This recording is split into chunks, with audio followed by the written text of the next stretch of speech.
Мен де министрдің орынбасарына сұроом жана сунушум. Мына сиздер келерки жылга титулдук списокты түзүп атканыңыздарда ошо бардык жолду жасаганыңарда мына жерде Коргонбай Камилжан Коргонбай иштеп отурасыз. Ошо суроону берип калайын деп атам.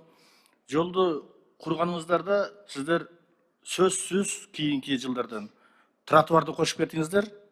Себеби дегенде азыр мына жолду жакшы куруп коюп атасыздар, бирок авариялык ситуацияга туура келип атат. Себеби көп биздин жарандар ошо жол менен жүргөнгө туура келип калып атат да. Окуучулар мектепке барганда ошо жол менен жүрүп калып атат. Ошондон кичине бир 10% азыраак жол курсаңар дагы, но бирок тротуар менен комплект курулгула да. Ошого кандай карайсыздар?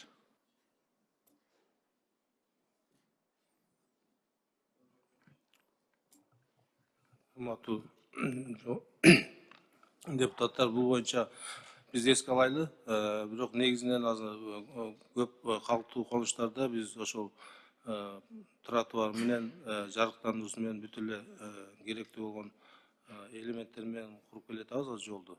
Бирок мындан кийин бардык жолдорго ошол тротуарлар кошуп кеткенге, жарыктандыруусун жасаганга биз эске алайлы.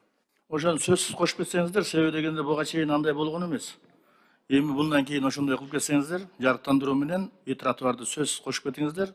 Но бирок жанагыдай 300 км кылбасаңыздар дагы, может 280 кыласыңар, может 250 кыласыңар, но бирок ошондо дагы бүт комплект болот да.